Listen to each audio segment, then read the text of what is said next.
9:01, de volta aqui para conversar com o professor de Relações do Trabalho da USP, professor José Pastore. Professor, muito bom dia, obrigado por atender mais uma vez o convite aqui da Rádio Bandeirantes.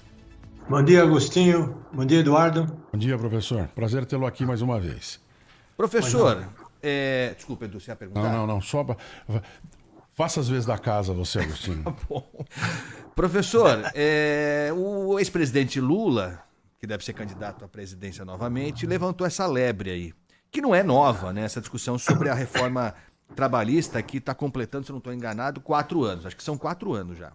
Eu queria saber do senhor, o que deu certo na reforma trabalhista e o que deu errado, professor? A reforma trabalhista, ela foi elaborada principalmente para dar mais liberdade para as partes negociarem as condições de trabalho. Por isso é que houve um cuidado muito grande nessa lei em deixar claro quais são os direitos que podem ser negociados entre empregados e empregadores e os direitos que não podem ser negociados entre empregados e empregadores. A lista de direitos que podem ser negociada, ela abarca 15 direitos. E as que não podem ser negociadas, essa lista abarca 29 direitos. Então, a lei estabeleceu uma área para as partes negociarem aquilo que elas consideram mais adequados para si. Em face do argumento, que é muito legítimo, de que as partes normalmente sabem mais do que os juízes, os desembargadores, os advogados, que procuram querer definir o que é bom para elas. Então, esse foi o espírito. Isso aí está funcionando. Isso está ampliando a cada dia esse espaço da negociação regrada. Estamos conversando com o professor Zé Pastore, que é um especialista e já há muito tempo é uma referência para todos nós aqui quando o assunto é relações de trabalho. Pegando esse ponto que o senhor estava destacando, professor Pastore, acho que dá para dividir a reforma trabalhista em duas frentes de objetivos, vou chamar dessa forma. Primeiro seria estabelecer para o empregador condições de mais previsibilidade na hora de fazer contratos de trabalho, assinar carteira do trabalhador. Permitir que para o empregador fosse mais simples e mais barato manter ou criar um vínculo. E uma segunda parte é gerar novas formas de emprego ou novas maneiras de contratar. Os números do desemprego mostram que essa segunda parte não está chegando a esse objetivo, pelo menos por enquanto. E o senhor destacou que a primeira já traz algum benefício.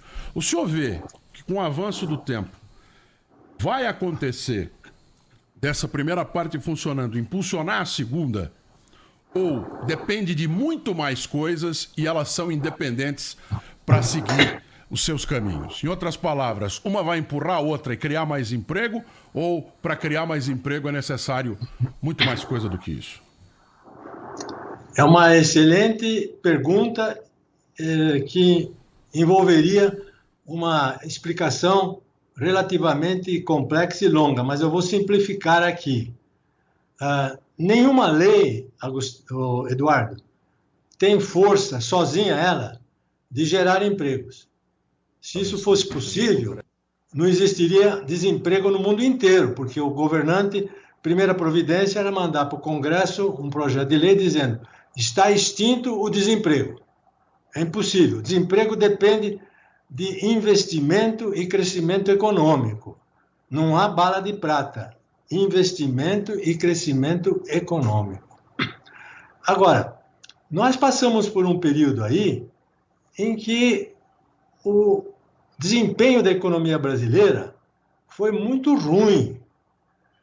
Então, isso gerou uma série de problemas que são, digamos, que são detonadores de emprego, que conspiram contra o emprego.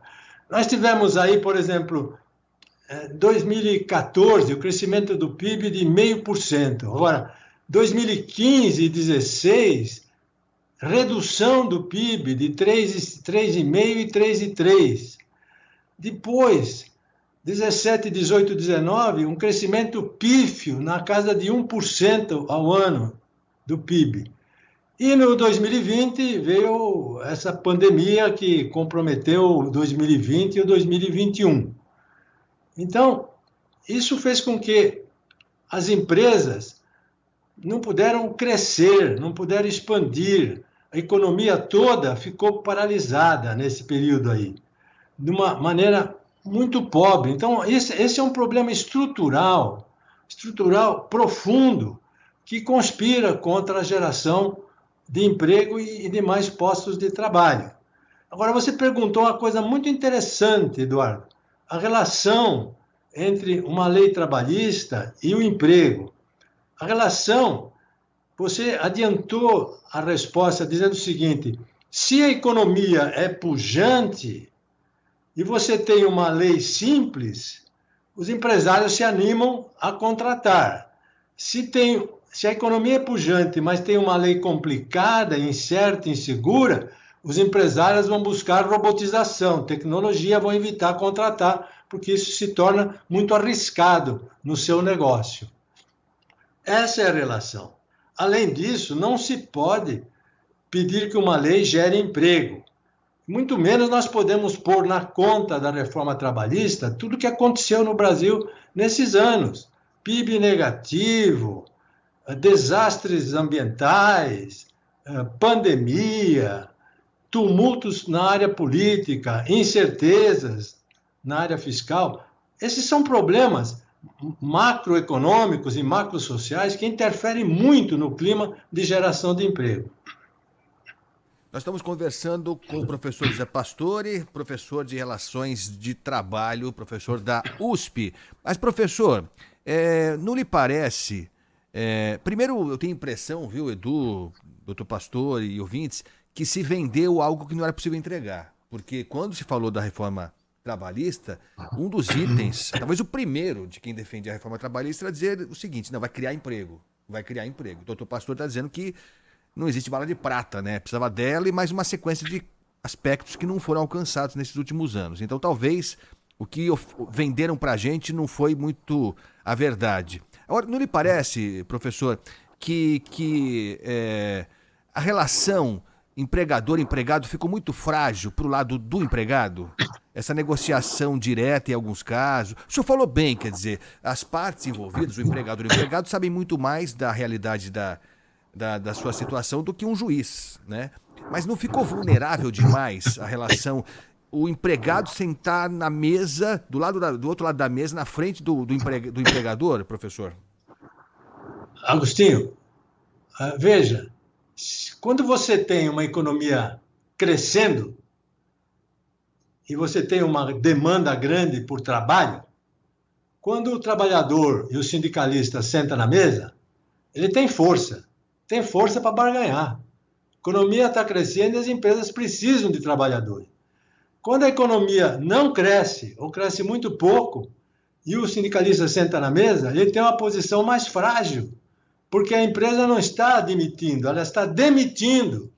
E nesse tipo de situação, é claro que a força dele para barganhar é muito reduzida. Isso não tem nada a ver com a reforma trabalhista, tem a ver com condições econômicas que estão por trás da negociação em que empregados e empregadores procuram buscar aquilo que é melhor para si. Professor José Pastore, entrando agora no cenário 2022, é a primeira vez que nós estamos tendo a oportunidade de conversar nesse ano, se bem que os 15 primeiros dias passaram meio que voando aí, né? O senhor vê, com toda a conjuntura, ano de eleição, ano de... Esperamos, fim de pandemia, ano de dólar alto, ano de juros maiores, anos de... Enfim, todo esse cenário, quando o senhor vê lá para frente, o senhor acha que vai acontecer o quê? O senhor tem o indicativo de que vai acontecer o que com o desemprego no Brasil esse ano? Eduardo, fazer previsões nessa altura aqui é sempre uma aventura, viu? Porque ele quer colocar o senhor numa gelada. Entendeu? O Eduardo quer colocar o senhor numa gelada. Estou aumentando a barra para... Mas, veja, eu vou arriscar aqui. Eu vou arriscar. O que mais me preocupa no momento para fazer previsões é o comportamento da Ômicron. Se essa onda vier a fechar novamente as empresas e colocar as pessoas isoladas, o quadro vai ser um quadro muito preocupante no campo do emprego. Mas se nós conseguirmos atravessar os próximos 60 dias, digamos assim, com um certo controle da Ômicron, e perdendo o medo da Ômicron e vacinando bastante, eu vejo alguns fatores bastante positivos nesse ano de 2022 para gerar empregos. Não é uma geração de emprego retumbante que vai derrubar a taxa de desemprego para 1 dígito ou vai gerar rendimentos muito altos para os trabalhadores, mas são perspectivas de mais trabalho, de mais renda. Por exemplo, os negócios de alojamento, restaurante, viagens, isso vinha vindo num ritmo bom, porque a população ficou cansada de ficar isolada, de ficar em casa, quer passear, quer viajar, quer ir no restaurante. Isso aí, se a gente controlar essa Ômega, eu acho que nos próximos 8, 10 meses, nós vamos ter aí uma janela para gerar empregos e condições do trabalho. Uma outra coisa, o agronegócio e os minérios estão indo muito bem esse ano. Apesar de ter uma pequena redução na safra, nós vamos ter uma safra fantástica de 270 milhões de toneladas. E as exportações de minérios e petróleo, etc., estão indo muito bem. Isso gera oportunidades de trabalho, não só diretamente no agro, mas em todas aquelas atividades nos municípios do interior que circundam o agro, no comércio, no serviço, na administração pública, assim por diante.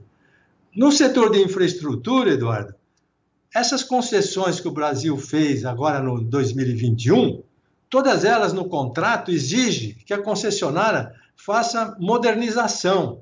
É do porto, é do aeroporto, é do armazém, seja o que for. Isso aí tem prazo. Por exemplo, questão do 5G, tem prazo muito curto. As obras já estão começando e devem se ampliar bastante ao longo do ano, o que também é uma boa perspectiva para emprego. Obra de infraestrutura gera muito emprego, porque a cadeia produtiva é muito longa.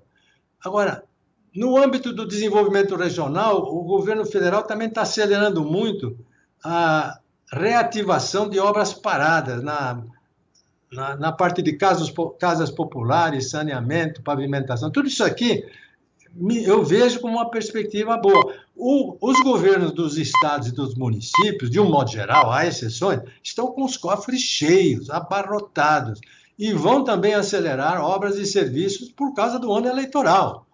Não só na área de atendimento à população de infraestrutura, casa popular, mas também saúde, educação, mobilidade urbana. Então, há vários fatores aí que estão me levando a ver uma certa ativação do consumo. Por exemplo, os próprios programas de transferência de renda, o Auxílio Brasil, Alimenta Brasil, Vale Gás, o voucher do caminhoneiro, tudo isso aqui vai ajudar a gerar renda para as camadas mais pobres poderem consumir. Então, se essa Ômicron não atrapalhar o meu prognóstico e não transformar tudo em devaneio, eu acho que nós vamos ter um ano de 2022 bem melhor que os anos anteriores, viu? Então a Ômicron fica sendo a grande interrogação, né? Para o mundo, né? Não é para o Brasil, é para o planeta Terra como um todo. Agora, o Edu citou, o senhor falou também das eleições, né? Então, governos, como regra, no ano eleitoral, costumam ser generosos, né? Os cofres costumam ser esvaziados até o talo para, enfim, para que a última imagem, né, a imagem antes da eleição, seja a mais positiva do prefeito, do governador, do presidente, enfim. Mas falando da eleição, a eleição em que medida ela pode ser positiva, essa perspectiva? A gente sabe que as pesquisas estão aí, mostrando tendências, né? Não dá para cravar nada. Mas a a eleição presidencial e as demais eleições que teremos no Legislativo esse ano, enfim, ela pode jogar a favor ou há um risco dela jogar contra a nossa economia, professor? Bem, as campanhas eleitorais, Agostinho, movimentam bastante, principalmente os serviços temporários, por exemplo, né?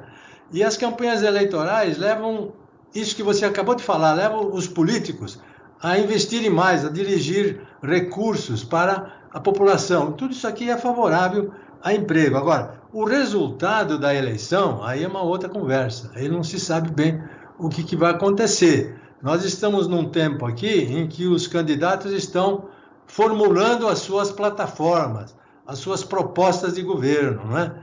Isso tudo aqui é que vai decidir o voto e que vai decidir também os investimentos que os empreendedores farão depois da eleição. Podem aumentar muito, podem ficar do jeito que estão ou podem diminuir. Vai depender das propostas que os governantes eleitos fizerem para poder gerenciar o Brasil daqui para frente. Professor José Pastore, sempre conosco aqui para nos ajudar a entender não só o mercado de trabalho, como as forças que dão base e estrutura para ele, o que é fundamental. É sempre um prazer tê-lo aqui. Muito obrigado por estar conosco nesse sábado aqui no Jornal da Bandeirante, gente, hein? Obrigado a vocês. Bom fim de semana. Muito obrigado. Professor José Pastore, que é professor de Relações do Trabalho da USP, né? Olha, a gente chama de Datena, ó.